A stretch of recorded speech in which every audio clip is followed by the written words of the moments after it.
जय हिंद मेरे प्यारे दोस्तों, आप सभी का आपके YouTube channel math class for exam में स्वागत है। तो दोस्तों, हैप्पी होली और आप सभी को होली की हार्दिक शुभकामनाएं दोस्तों। तो दोस्तों, इसी तरह आप लोग प्रैक्टिस करते रहिए और क्लास 10 का तैयारी करते रहिए दोस्तों। तो दोस्तों, आज शर्मा गेस का सेट 2 लेके आया हूं दोस्तों, जो एग्जाम की दृष्टि से बहुत ही महत्वपूर्ण है दोस्तों। अगर आप सेट 1, सेट 2, सेट 3, सेट 4 और सेट 5 कर लेते हैं तो 100% आप बहुत सी तैयारी जो है अब इसी से कर सकते हैं दोस्तों, और इसी टाइप का क्वेश्चन आता ही आता है। ठीक है, तो कुछ फॉर्मूला होता है जो कि आप लोगों को याद रखना पड़ेगा और कुछ रूल और रेगुलेशन दोस्तों। ठीक है, तो दोस्तों आज सेट 2 का डिस्कशन करेंगे। तो दोस्तों, बने रहे, पूरा का पूरा व्यू जरूर कीजिएगा दोस्तों। और अभी तक हमारे चैनल को सब्सक्राइब नहीं किया तो प्लीज सब्सक्राइब करें दोस्तों। और दोस्तों, क्वेश्चन स्टार्ट करते हैं। क्वेश्चन नंबर 1 आपके स्क्रीन पर। तो दोस्तों, क्वेश्चन नंबर 1 में दिया हुआ है कि बिंदु ब्रैकेट ए बी और ए माइनस बी के बीच की दूरी ज्ञात कीजिए। ये निकालना दोस्तों। ठीक है, तो ना दूरी सूत्र से फॉर्मूला होता है दोस्तों, ना पहले मान लेते हैं इसको P, इसको Q मानते हैं। ठीक है, और दो बिंदु दिया हुआ दोस्तों, एक दिया हुआ है A और B और इसमें दिया हुआ है -A और -B। ठीक है, ये दिया हुआ दोस्तों। तो दूरी सूत्र से बीच की दूरी ज्ञात करना है, यानी Q का मान निकालना है दोस्तों। ठीक है, तो यहाँ जो रास्ता है उसको x1, इसको y1 माना जाता है। ठीक है, और यहाँ जो आता है इसको x2 और इसको y2 माना जाता है दोस्तों। तो फॉर्मूला होता है PQ का दोस्तों कि x2 माइनस x1 का whole square plus y2 minus y1 का होल स्क्वायर, ये फॉर्मूला होगा दोस्तों। ठीक है, तो x2 का मान क्या दिया हुआ दोस्तों, ना -a दिया हुआ है तो यहां लिखेंगे -a, और यहां माइनस है इसलिए माइनस लिखेंगे। और x1 का यहां क्या है ना, x1 का यहां a है यानी a लिखेंगे दोस्तों, इसका स्क्वायर प्लस y2 का मान क्या दिया हुआ ना, माइनस में है तो -b लिखेंगे। और y1 का मान क्या दोस्तों, ना माइनस में है -b लिखेंगे। ठीक है, इसका स्क्वायर। अब क्या होगा दोस्तों, ना ये माइनस माइनस प्लस हो जाएगा तो a और a कितना हो जाएगा ना, 2a हो जाएगा। लेकिन क्या होता है ना, माइनस का साइन रहता है, अब इसमें स्क्वायर हो जाएगा, इसमें भी वही होगा, माइनस माइनस प्लस हो जाएगा तो 2b हो जाएगा और स्क्वायर होगा, इसमें भी माइनस का साइन रहेगा दोस्तों। ठीक है, अब क्या होगा दोस्तों ना, 2 का स्क्वायर कितना होता है ना, 4, और यहाँ a का स्क्वायर है तो इसलिए a का स्क्वायर रहेगा। फिर 2 का स्क्वायर 4 होगा, यहाँ b का स्क्वायर है तो b का स्क्वायर लिखेंगे। ठीक है, अब इसमें 4 कॉमन निकालना है दोस्तों, 4 कॉमन तो क्या रहेगा ना, a का स्क्वायर b का स्क्वायर। अब ना 4 का वर्गमूल होता है तो 4 का वर्गमूल 2 होता है दोस्तों, और अंदर में क्या रहेगा ना, a का स्क्वायर b का स्क्वायर रहेगा, ये इकाई होगा। ठीक है, और यही इसका आंसर होगा, और इस प्रकार से आप इजी से और आसान से सॉल्व कर सकते हैं। ठीक है, क्वेश्चन नंबर 2 दोस्तों, यदि 15 cot a = 8 हो तो cos a का मान ज्ञात करना है दोस्तों। ठीक है, तो इस तरह क्वेश्चन आता है तो सबसे पहले एक फिगर बनाना होता है दोस्तों। ठीक है, तब आप इजी से निकाल सकते हैं। तो इसको मान लेते हैं a, इसको b मान लेते हैं, इसको c मान लेते हैं। ठीक है, तो जिसमें से मान लेते हैं दोस्तों कौन b जो है राइट एंगल तो 90 डिग्री। ठीक है, और इसमें से दिया हुआ दोस्तों ना 15 cot a का मान = दिया हुआ दोस्तों ना 8। ठीक है, तो लिखेंगे cot a = 8/15। ठीक है, ना cot a का मान दिया हुआ दोस्तों 8/15, तो ये हो गया ना। cot का फॉर्मूला होता है b/p, ये फॉर्मूला होता है दोस्तों। ठीक है, तो b/p का मतलब क्या हो गया ना कि b है तो इसको b बोलते हैं तो यहाँ 8 लिखाएगा, और p का मान 15 है तो 15 लिखाएगा। ठीक है, ये हो गया दोस्तों। मान लेते हैं h मान लेते हैं, यही h निकालना है दोस्तों। ठीक है, तो एक पाइथागोरस रूल से फॉर्मूला होता है दोस्तों ना, पाइथागोरस प्रमेय के अनुसार से ना AC का स्क्वायर = होता है ना AB का स्क्वायर प्लस BC का स्क्वायर, ये फॉर्मूला होता है दोस्तों। ठीक है, तो AC का मान निकालना है, जिसमें से AB का मान दिया हुआ है, A और B कितना दिया है 15, तो लिखेंगे 15 का स्क्वायर प्लस BC का मान दिया दोस्तों ना 8, तो 8 का स्क्वायर, तो 15 का स्क्वायर यहाँ लिखेंगे ना AC का स्क्वायर, AC लिखेंगे तो यही ये दोस्तों AC का स्क्वायर उधर जाके रूट हो जाएगा। ठीक है, तो 15 का स्क्वायर यहाँ लिखेंगे कितना होगा ना 225 होगा, 8 का स्क्वायर कितना होगा ना 64 होगा। ठीक है, अब जब जोड़ेंगे दोस्तों ना 289 हो जाएगा, और 289 का मतलब ये होगा दोस्तों किसका वर्गमूल निकालना है, कितना हो जाएगा ना 17 हो जाएगा, 17। ठीक है, तो निकालना क्या है दोस्तों, cos a का मान निकालना है, cos a। तो cos a का फॉर्मूला होता है b/h, तो b का मान कितना दिया हुआ दोस्तों ना BC, तो लिखेंगे BC बाय एच, एच का मान कितना दिया हुआ है ना AC, तो लिखेंगे AC। तो BC में क्या दिया है ना, मान है 8, तो लिखेंगे 8, और AC का मान यहाँ H है, H निकाल चुके हैं, कितना है ना 17, लिखेंगे 17। ठीक है, तो यही निकालने के लिए बोला गया था और यही इसका आंसर हो गया। ठीक है, तो इस प्रकार से आप निकाल सकते हैं इजी से और आसान से। ठीक है, क्वेश्चन नंबर 3, मान निकालिए। तो क्या दिया हुआ दोस्तों ना, sine 60 degree cos 30 degree plus sine 30 degree और कॉस 60 डिग्री का मान निकालना है दोस्तों। ठीक है, तो ये क्वेश्चन सॉल्व करने के लिए दोस्तों आपको मान याद रखना पड़ेगा। ठीक है, तभी निकाल सकते हैं इजी से और आसानी से। अगर याद नहीं है तो आप सॉल्यूशन नहीं कर सकते हैं। ठीक है, तो साइन 60 डिग्री का मान होता है दोस्तों ना √3/2 होगा, और इसी का जस्ट ऑपोजिट में दिया हुआ है साइन 30 डिग्री, तो √3/2 प्लस साइन 30 डिग्री का मान होता है 1/2, उसी तरह कॉस 60 डिग्री का 1/2 होता है दोस्तों। ठीक है, तो देखिए इसको याद कैसे कर सकते हैं, तो एक रूल याद करवा देते हैं साइन और कॉस का। ठीक है, तो यहाँ 30 डिग्री लिखते हैं, यहाँ 45 डिग्री, यहाँ 60 डिग्री। ठीक है, तो साइन 30 डिग्री का मान होता है 1/2, तो कॉस 60 डिग्री का 1/2 होगा, यानी ये वाला यहाँ लिखाएगा। और कॉस 30 डिग्री का मान होता है दोस्तों ना √3/2, और ये वाला यहाँ लिखाएगा √3/2 होगा। और साइन 45 डिग्री का 1/√2 होता है, तो यहाँ भी 1/√2 होगा। तो इस प्रकार से आप याद कर सकते हैं। ठीक है, बाय रूल्स फॉलो करके। तो √3 को √3 से मल्टीपल करेंगे, कितना हो जाएगा ना 3, और 2 को 2 से मल्टीपल कितना करेंगे दोस्तों ना, हो जाएगा 4। तो √2 मल्टीपल 2 कितना हो जाएगा ना 4। उसी तरह 1 को 1 से मल्टीपल करेंगे तो 1, और 2 को 2 से मल्टीपल करेंगे तो 4 हो जाएगा दोस्तों। अब इसका हल करना है, तो यहाँ 4 4 है, इसलिए डायरेक्ट कुछ नहीं करना है, 4 लिखेंगे, और ऊपर में कितना है ना 3 + 1 है, तो लिखेंगे ना 3 + 1। ठीक है, तो आप ऐसे भी कर सकते हैं कि इसका ऐसे निकालेंगे, कितना आएगा ना 4, तो यहाँ लिखेंगे 4, इससे इसको डिवाइड देंगे तो 1 आएगा, 1 को 3 से मल्टीपल करेंगे 3, फिर उसी तरह 4 को 4 से डिवाइड देंगे 1 आएगा, 1 को 1 से मल्टीपल करेंगे 1, ऐसे कर सकते हैं।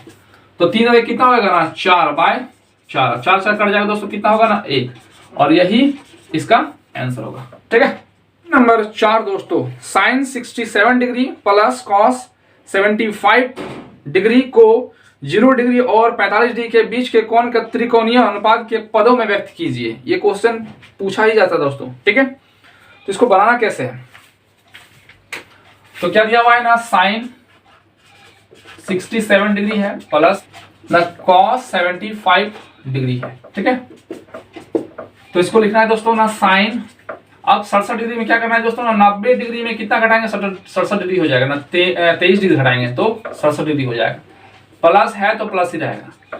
उसी तरह कॉस लिखना है और लिखेंगे 90 डिग्री, और 90 डिग्री में कितना घटाएंगे 75 डिग्री हो जाएगा, तो 15 डिग्री घटाने से हो जाएगा। अब आप लोग एक फॉर्मूला पढ़े होंगे दोस्तों कि sine 90 degree minus theta equal to क्या होता है ना कॉस थीटा, ना cos 90 degree minus theta equal to होता है दोस्तों ना साइन थीटा, ये फॉर्मूला होता है दोस्तों। ठीक है, तो इसी प्रकार से आप निकाल सकते हैं। तो साइन का क्या होता है ना कॉस, तो लिखेंगे कॉस, और थीटा का मान भी कितना दिया हो दोस्तों ना 23 डिग्री, फिर प्लस कॉस का क्या होता है ना साइन होता है, तो लिखेंगे साइन, और यहाँ थीटा का मान कितना दिया हुआ है 15 डिग्री, तो 15 डिग्री, बस यही इसका आंसर होगा। ठीक है, तो इस प्रकार से आप निकाल सकते हैं। 5 दोस्तों, एक शंकु का तीर ऊंचाई 16 सेंटीमीटर है और आधार का त्रिज्या 14 सेंटीमीटर है। इस शंकु का वक्र पृष्ठ क्षेत्रफल क्या है, ये ज्ञात कीजिए, ये निकालना दोस्तों। तो तीर ऊंचाई को बोला जाता है ना एल, कितना दिया दोस्तों ना 16 सेंटीमीटर दिया हुआ है। तो आधार का त्रिज्या लिखा हुआ दोस्तों ना, आर का मान है 14 सेंटीमीटर।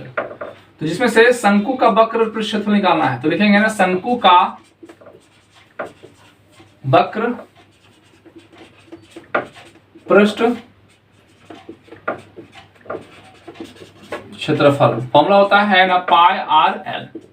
तो पाई का मान होता है दोस्तों ना 22/7, और आर का मान कितना दिया हुआ ना 14, लिखेंगे यहाँ 14, और एल का मान कितना दिया हुआ दोस्तों ना 16, लिखेंगे 16। इससे घटाएंगे कितना 2 बार में, तो 22 गुना 2 कितना हो जाएगा ना 44 हो जाएगा, गुना 16।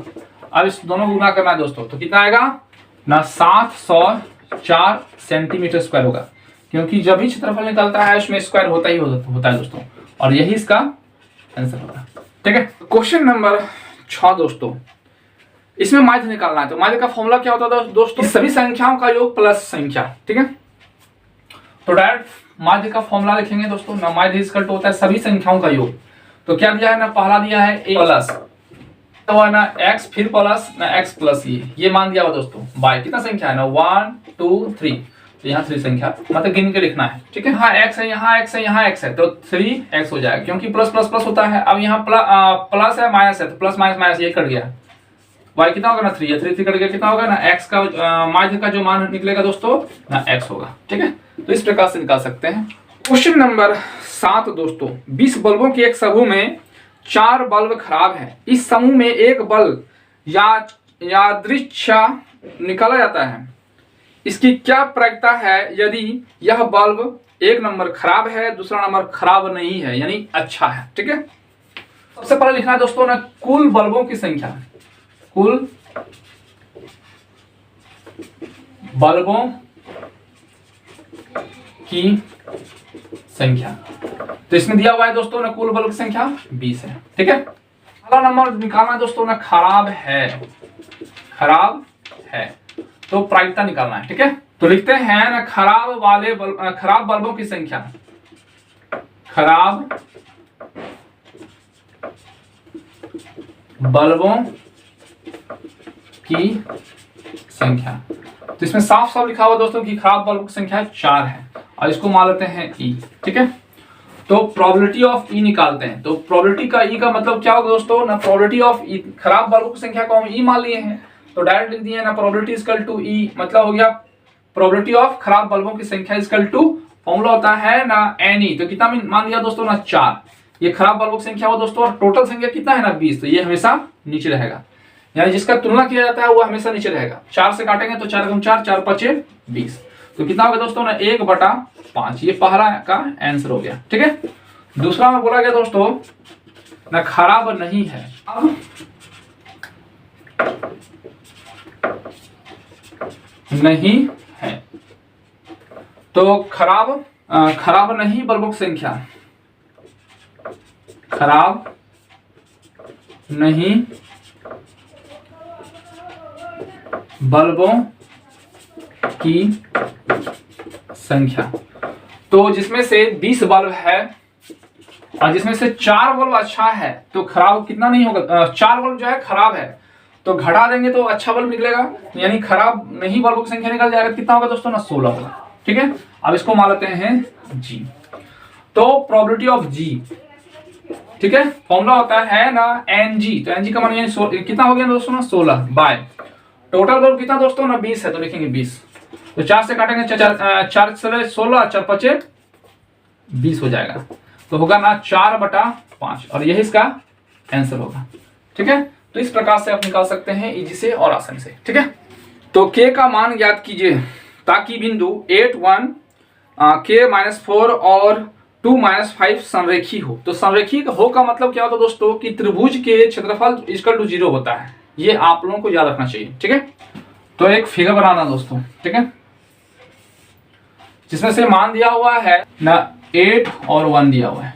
ठीक है ना, K और -4 दिया हुआ है और ना 2 और -5 दिया हुआ है दोस्तों। ठीक है, वो पहला वाला यानी जो यहाँ रहता है दोस्तों इसको x1 y1, ये हो जाता है x2 y2, यहाँ हो जाएगा x3 और y3 हो जाएगा दोस्तों। ठीक है, तो यहाँ लिख लेते हैं ना x1 का मान। तो x1 का मान दिया हुआ दोस्तों ना 8 और x2 का मान, और x2 मान दिया हुआ दोस्तों ना K और x3 का मान, तो x3 का मान दिया हुआ दोस्तों 2। ठीक है, अब y1 का मान दोस्तों ना y1 का 1 दिया हुआ है, y2 का मान दिया हुआ दोस्तों ना -4 दिया हुआ है और y3 का मान दिया हुआ है -5। ठीक है, और लिखना है कि तीनों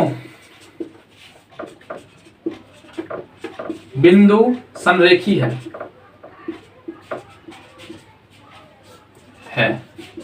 इस कंडीशन में क्या होता है ना त्रिभुज के तीनों कोण का योग क्षेत्रफल जो होता है त्रिभुज के क्षेत्रफल इक्वल टू 0 होता है। ठीक है, तो त्रिभुज के क्षेत्रफल का फॉर्मूला होता है दोस्तों ना 1/2 x1 y2 y3, फिर लिखेंगे ना x2 y3 y1 फिर x3 लिखेंगे और y1 minus y2 equal to 0 होता है, ये याद रखना पड़ेगा, ठीक है। अब ये 1/2 को क्या करना है ना, इधर से डिवाइड दे देना है, तो क्या हो जाएगा ना 0 हो जाएगा, इसको अब लिखने की जरूरत नहीं है। अब डायरेक्ट x1 का मान लिखते हैं, तो x1 का मान यहाँ होगा 8, तो लिखेंगे 8, y2 माइनस y3, तो y2 का मान है ना -4 है, तो लिखेंगे ना -4, यहाँ माइनस है यहाँ माइनस, क्या हो जाएगा ना प्लस, कितना है ना 5, तो लिखेंगे 5, फिर ब्रैकेट बंद। x2 का मान दिया हुआ है k, तो लिखेंगे k, y3 minus y1, y3 का मान माइनस है, यहाँ लिखेंगे -3 और यहाँ माइनस है, तो लिखेंगे माइनस, और यहाँ 1 है तो 1 लिखेंगे, फिर ब्रैकेट बंद। अब x3 का मान दिया हुआ दोस्तों ना 2, तो लिखेंगे 2, y1 माइनस y2, तो y1 का मान 1 है और y2 का मान है -4, तो 1 यहाँ माइनस माइनस प्लस हो जाएगा 4 लिखेंगे, इसका 2 0 हो गया दोस्तों, ठीक है। अब लिखना है ना 8 मल्टीपल प्लस माइनस माइनस, तो 5 में 4 घटेगा कितना हो जाएगा ना 1। अब क्या है ना इन दोनों में बड़ा यही है, इसलिए इसका साइन यहाँ रहेगा, ठीक है। अब लिखना है यहाँ दोस्तों ना k गुना माइनस माइनस प्लस होता है, तो 5 और 1 कितना हो गया ना 6 हो गया, वही भी माइनस में होगा दोस्तों, फिर ना 2 मल्टीपल, अब यहाँ प्लस प्लस प्लस हो जाएगा, 4 और 1 कितना हो जाएगा ना 5 इक्वल टू 0 लिखना है दोस्तों, ठीक है। तो 8 को 1 से मल्टीपल करना है, 8 हो जाएगा, और यहाँ 6 को k से मल्टीपल करना है, तो 6k हो जाएगा, फिर प्लस 2 को 5 से मल्टीपल करेंगे 10 हो जाएगा इक्वल टू 0, ठीक है। अब क्या करना है दोस्तों ना, ये प्लस है यहाँ भी प्लस है, तो प्लस प्लस प्लस हो जाएगा, तो 10 और 8 कितना हो गया 18, तो लिखना है ना k प्लस 18 इक्वल टू 0, ठीक है। तो लिखेंगे ना 6k इक्वल टू, यहाँ प्लस में तो जाके माइनस 18 हो जाएगा, ये 0 इसका साथ कर जाएगा, ये इसका साथ कर जाएगा, यानी k का मान आएगा 3, तो k का मान पूछा गया था, तो k का मान आ गया 3 और यही इसका आंसर हो गया। तो इस प्रकार से आप निकाल सकते हैं इजी से और आसानी से, ठीक है। एक ठेकेदार बच्चों को खेलने के लिए 1.5 मीटर ऊंचे एक फिसलन पट्टी लगाता है, जो भूमि के साथ 30 डिग्री के कोण पर झुका हुआ है। फिसलन पट्टी की लंबाई ज्ञात कीजिए। फिसलन पट्टी का मतलब होता है दोस्तों कि ऐसा रहता है और इसमें इस तरह का स्लाइडर रहता है, यहाँ से बच्चा चढ़ता है, यहाँ से फिसल जाता है, नीचे आ जाता है, और जिसका ऊंचाई दिया हुआ 1.5 मीटर, ठीक है। लेते हैं ना ए, इसको बी मानते हैं, इसको सी मानते हैं, ठीक है। तो निकालना क्या है दोस्तों ना फिसलन पट्टी का लंबाई, यानी इसका निकालना है, तो इसको x मान लेते हैं, ठीक है। जिसमें से दिया हुआ है कि 30 डिग्री कौन बनाता है, तो यहाँ 30 डिग्री कौन बनाता है, 30 डिग्री, ठीक है। अब जो लिखा है उसको लिख लेते हैं कि माना कि ना ए बी का मान दिया दोस्तों ना 1.5 और ए सी का मान दिया हुआ है ए सी इक्वल टू x दिया हुआ है, ठीक है। आज इसमें से कौन ए सी बी का मान दिया हुआ दोस्तों ना 30 डिग्री, ये दिया हुआ है। अब सवाल ये उठता है दोस्तों, हर बच्चा का डाउट रहता है कि हम साइन से लेके बनाए कि कॉट से कि कॉसेक से कि कॉस से कि टेन से, ये कैसे निकालेंगे। तो सबसे पहले यहाँ देखना है, इसको p बोलते हैं, इसको h बोलते हैं। तो p/h किस फॉर्मूला में आता है दोस्तों ना, साइन में आता है और एक कॉसेक में आता है। तो साइन से भी निकाल सकते हैं और कॉसेक के फॉर्मूला से भी निकाल सकते हैं। तो साइन से निकालते हैं, तो लिखेंगे ना साइन कितना है ना 30 डिग्री, तो लिखेंगे sign 30 degree equal to p/h। तो p का मान यहाँ लिखना है, क्या दिया हुआ है ना a b, h में क्या दिया हुआ है ना ac, तो लिखना है ac। अब साइन 30 डिग्री का मान क्या होता है ना, साइन 30 डिग्री का मान होता है 1/2 इक्वल टू ab का 1.5 बाय ac का है x। इस पॉइंट को हटाएंगे, यहाँ 10 हो जाएगा, 5 से कर सकते हैं, 5 या 15, 5 नहीं 10, ठीक है। अब ये 2 और 2 इसके साथ कर सकते हैं, x को 1 से मल्टीपल करेंगे तो x हो जाएगा, और यहाँ 1 को 3 से मल्टीपल करेंगे तो 3 हो जाएगा। तो यही हो गया x का मान, ठीक है कि फिसलन पट्टी की लंबाई, फिसलन पट्टी की लंबाई, और फिसलन पट्टी की लंबाई AC का मान दिया हुआ, तो AC कितना है दोस्तों ना 3, तो 3 मीटर होगा, ठीक है, 3 मीटर, और इसका यही आंसर होगा। तो इस प्रकार से आप इजी से और आसानी से निकाल सकते हैं, ठीक है। तो दोस्तों क्वेश्चन नंबर 11, यदि sine 3a equal to cos a minus 26 degree हो, तो जहां 3a एक न्यून कोण है तो a का मान ज्ञात कीजिए, ये निकालना दोस्तों, ठीक है। तो दिया हुआ है ना sine 3a equal to cos a minus 26 degree दिया हुआ है दोस्तों, ठीक है। इसको चेंज करते हैं फॉर्मूला से ना, cos 90 degree minus 3a equal to cos a minus 26 degree. ये कॉस और कॉस कट जाएगा दोस्तों, तो कितना लिखेंगे ना 90 degree minus 3a equal to a minus 26 degree. अब यहाँ a है, ये इधर ले आएंगे तो यहाँ -3a = यहाँ प्लस में माइनस यहाँ हो जाएगा -a = -26 डिग्री, यहाँ प्लस में है तो प्लस माइनस उधर जाके माइनस हो जाएगा तो -90 डिग्री। ठीक है, अब माइनस माइनस प्लस होता है तो कितना हो जाएगा ना 4a = अब यहाँ माइनस माइनस प्लस होता है दोनों जुड़ जाएगा, कितना हो जाएगा ना 116 डिग्री, और भी माइनस में होगा। ठीक है, क्योंकि यहाँ साइन है, दोनों बड़ा यही है, इसका साइन यहाँ रहेगा, इन दोनों बड़ा ये है, इसका साइन यहाँ रहेगा। ठीक है, अब इसे काट सकते हैं, इससे इसको 4 से काट सकते हैं तो लिख सकते हैं ना 116/4, 4 से काट सकते हैं तो 4 × 4 दूनी 8 हो जाएगा और 9 × 4 = 36 हो जाएगा, यानी a का मान होगा 29 डिग्री। ठीक है, यही इसका आंसर होगा। ठीक है, तो इस प्रकार से आप इजी से और आसान से निकाल सकते हैं। ठीक है, क्वेश्चन नंबर 12 और 13 इसको बोर्ड में नहीं बनाया जा सकता है। ठीक है, तो इसके लिए स्केल कॉम्पास चाहिए तो बना सकते हैं। ठीक है, तो आप घर में प्रैक्टिस कीजिएगा, इजी से और आसानी से बन जाएगा। ठीक है, तो क्वेश्चन सॉल्यूशन करते हैं दोस्तों ना, क्वेश्चन नंबर 14 सॉल्यूशन करते हैं। ठीक है, तो इसमें क्या दिया हुआ है ना, एक पासा को एक बार फेंका जाता है, निम्नलिखित को प्राप्त करने की प्रायिकता ज्ञात कीजिए। प्रायिकता निकालना दोस्तों। ठीक है ना, पासे पर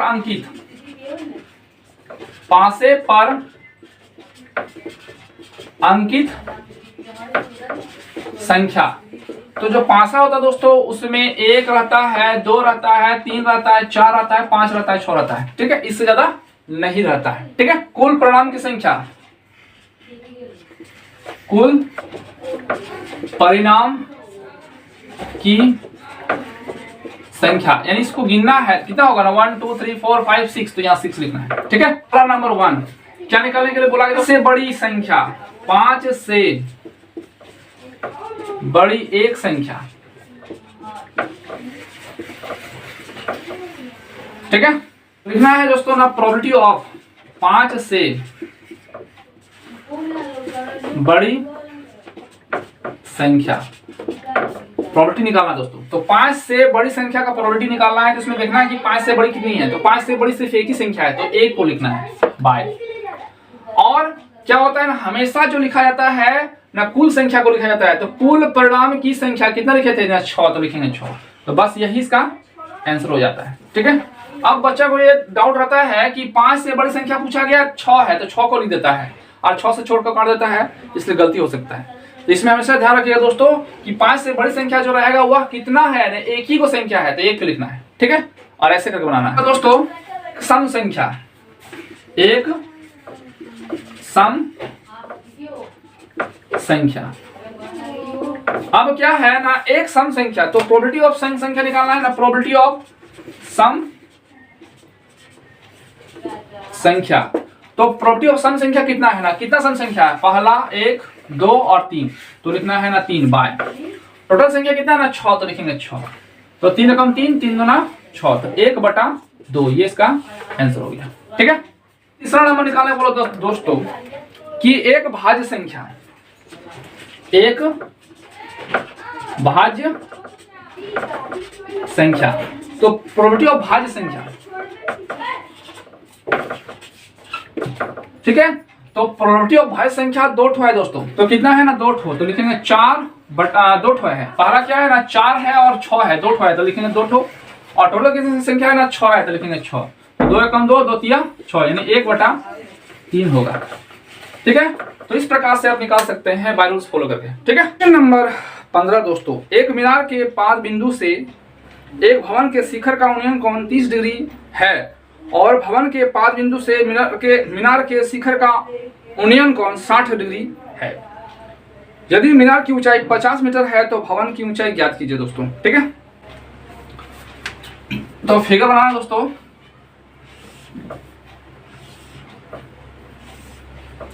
और इसी में एक की ऊंचाई निकालना है। मीनार की ऊंचाई दिया हुआ है दोस्तों ना 50 मीटर। ठीक है, और भवन के ऊंचाई को नहीं दिया हुआ, इसको h मान लेते हैं। अब इसको लिखते हैं ना a, ये हो गया b, c और d। ठीक है, और मीनार के शिखर का उन्नयन कोण 60 डिग्री है, यानी ये मीनार है इसी का उन्नयन कोण 60 डिग्री है, और दूसरा का दिया हुआ भवन का 30 डिग्री है। ठीक है, ये सब दिया हुआ है, जिसको x मान लेते हैं, इतना दिया हुआ है दोस्तों। ठीक है, तो क्या निकालना ना, भवन की ऊंचाई को निकालना है, तो पहले मान लेते हैं कि भवन की ऊंचाई, माना की भवन की ऊंचाई इक्वल टू h। ठीक है, तो h यानी AB का मान दिया हुआ है, और क्या दिया ना दोस्तों ना BC इक्वल टू x। ठीक है, और C और D इक्वल टू ना 50 मीटर दिया हुआ है।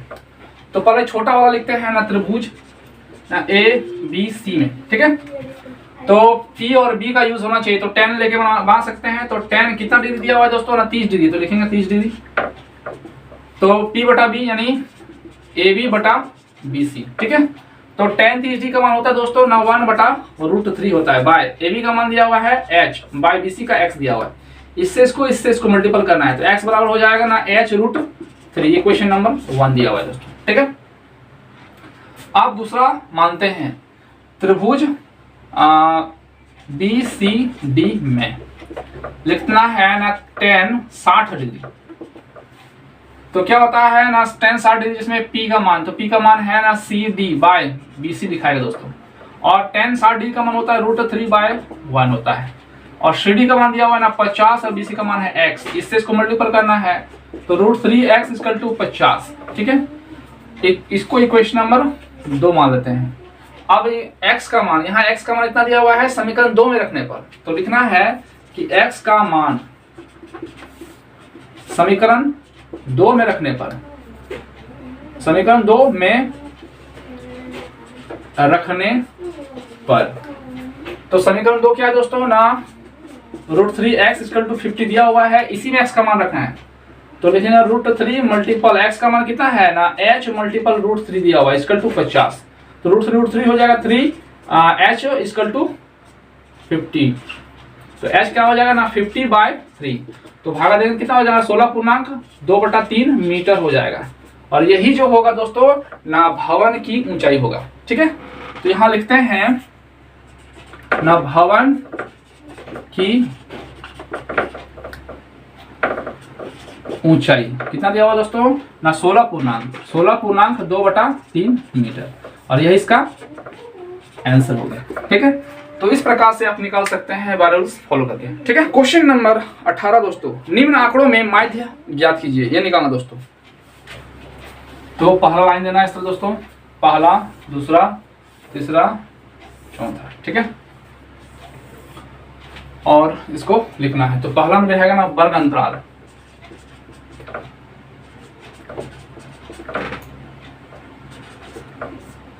ठीक है, फिर बारंबारता,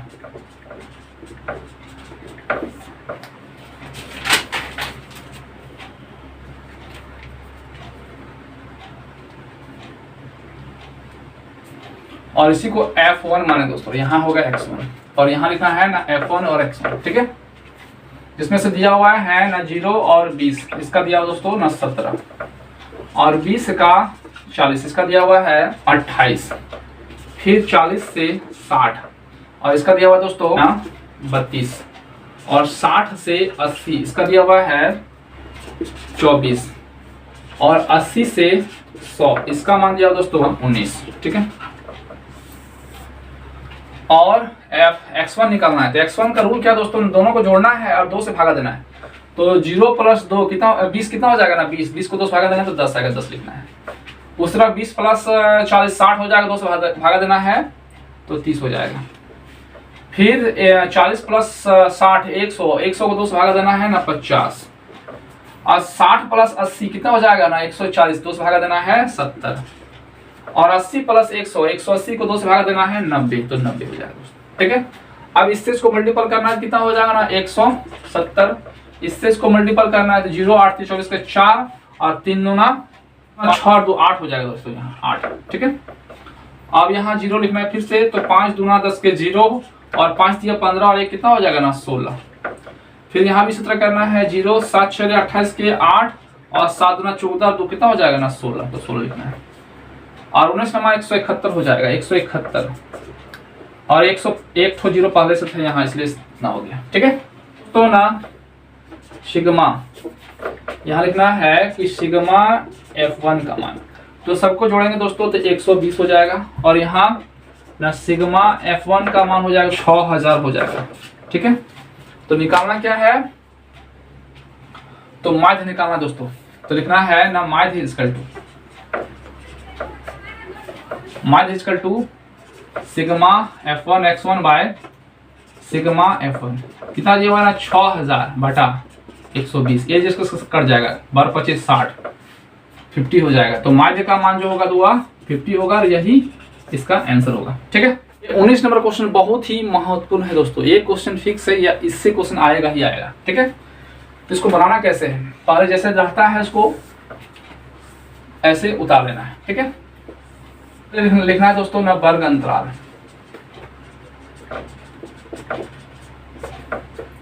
फिर लिखना बारंबारता, इसको F1 मानेंगे दोस्तों। ठीक है, और दूसरा लिखना है ना CF, बस इसमें इतना ही लिखना है। ठीक है, और जो मान रहता है उसको लिखते जाना है। तो वर्ग अंतराल दिया हुआ दोस्तों ना 0 और 10, 10 से 20, 20 से 30, 30 से 40, 40 से 50, 50 से 60, ये है। ठीक है, जिसमें से इसका मान दिया हुआ है पहला 5 दिया हुआ, फिर 8 दिया हुआ है, फिर 20 दिया हुआ है, फिर 15 दिया हुआ है, 7 दिया हुआ है और ये 5 दिया हुआ है। ठीक है, तो इसमें से कुछ ऐसा फॉर्मूला कुछ ऐसा प्रश्न होता है दोस्तों जिसमें से कभी क्या होता है कि CF दिया हुआ रहता है और F निकालना पड़ता है, और F दिया हुआ है तो CF निकालना होता है। तो बच्चों का डाउट होता है कि ये CF है कि F है, यानी बारंबारता में है। तो हमेशा देखिएगा कि जब बारंबारता रहेगा तो ये सीरियल नंबर घटता बढ़ता रहेगा, घटता बढ़ता, तो समझ जाइएगा कि F का मान दिया हुआ है, यानी ये बारंबारता का रूल में दिया हुआ है। 5 है तो 8 हो गया, 20 हो गया, 15 हो गया, 7 हो गया, ये 5 हो गया, यानी ये बारंबारता का फॉर्म में है। और हमेशा जब CF में रहेगा तो क्या होता है ना, सब बढ़ता हुआ रहता है, तो समझ जाइएगा कि वह CF है, तब F निकालना पड़ता है। ठीक है, तो उस प्रकार का क्वेश्चन रहेगा, तो नेक्स्ट क्लास में लेके आएंगे। ठीक है, तो पहले CF कैसे निकलता है वो ध्यान दिएगा दोस्तों। यहाँ कितना दिया ना 5, तो कितना है 5। अब 5 को 8 से जोड़ेंगे कितना हो जाएगा ना 13, तो 8 5 13 हो जाएगा। फिर 13 को 20 से जोड़ेंगे 33 हो जाएगा। अब 33 को 15 से जोड़ना है तो कितना हो जाएगा ना 8 हो जाएगा, 4 48 हो जाएगा। 48 को 7 से जोड़ना है दोस्तों, कितना हो जाएगा ना 55 हो जाएगा। 55 को 5 से जोड़ना है, कितना हो जाएगा ना 60। ये निकल गया दोस्तों। ठीक है, अब यहाँ n का मान लिखना है कितना ना 60, तो n/2 पहले निकाल लेना है। तो 60 को 2 से भागा देंगे, कितना हो गया ना 30, तो ये निकल गया n का मान दोस्तों। ठीक है, अब ध्यान देना है दोस्तों कि n से जो ज्यादा होगा उसी को लिखना है। तो n से जो ज्यादा होगा ये पहला वाला, इसी को बोला जाता है दोस्तों को वर्ग, और इसी से सब क्वेश्चन आप निकाल सकते हैं। माध्यक वर्ग क्या जो आता है n इससे ज्यादा रहेगा, इसी का जो फर्स्ट वाला यहाँ रहता है वर्ग अंतराल में, उसी को बोला जाता है माध्यक वर्ग। कितना दिया हुआ है ना 20 और 30 दिया हुआ है, तो जिसमें से पहला वाला जो होगा वह L का मान होगा 20, और H का है ना 20 से 30 हो गया, कितना जोड़ा गया ना 10, तो यही हो गया H। ठीक है, अब F का मान निकालना है। तो F का मान देखिएगा किसी का जो बीच में रहता है वही F का मान है, कितना ना 20, तो लिखना है 20। अब निकालना क्या है ना CF। तो CF का रूल होता है दोस्तों कि n/2 से जो कम रहता है वही CF होगा, तो कितना है ना 13। ये सब निकल गया। अगर ये सब आपका निकल गया तो आप माध्यक आराम से निकाल सकते हैं। ठीक है, तो इससे जो कम रहेगा कितना है ना 13, वही हो गया C। ठीक है, CF। अब फॉर्मूला लिखना है ना, माध्यक इक्वल टू होता है ना L plus n/2 minus CF by F into H होता है दोस्तों। ठीक है, तो L का मान कितना है ना 20, तो लिखना है 20, फिर प्लस n/2, तो n/2 का मान कितना है ना 30, तो लिखना है 30, माइनस CF, तो CF का मान कितना है ना 13, लिखेंगे 13, बाय F का मान कितना है ना 10, तो लिखेंगे 10, गुना H का मान कितना है दोस्तों, तो दोस्तों ना F का मान दिया हुआ है 20, तो लिखेंगे 20, और H का मान कितना है ना, H का मान यहाँ 10 है, तो लिखेंगे 10। ये जीरो इसके साथ कट जाएगा। ठीक है, तो लिखेंगे ना 20 प्लस, अब 30 में 13 घटाना है दोस्तों, कितना हो जाएगा ना 7 और 1 17/2 हो जाएगा, तो हो जाएगा ना 20 प्लस, इससे इसको डिवाइड देंगे तो कितना हो जाएगा ना 8.5 होगा, जोड़ेंगे तो कितना होगा ना 28.5 होगा, और यही इसका आंसर होगा। तो इस प्रकार से आप माध्यक निकाल सकते हैं बाय रूल्स फॉलो करके दोस्तों। तो दोस्तों आज का क्लास कैसा लगा कमेंट जरूर कीजिएगा दोस्तों, और अभी तक हमारे चैनल को सब्सक्राइब नहीं किए तो प्लीज सब्सक्राइब करें और शेयर जरूर कीजिएगा दोस्तों। ठीक है, तो दोस्तों आज तक इतना ही। जय हिंद, जय भारत। तो हैप्पी होली दोस्तों, और पूरा खेलिए, एंजॉय कीजिए। जय हिंद, जय भारत।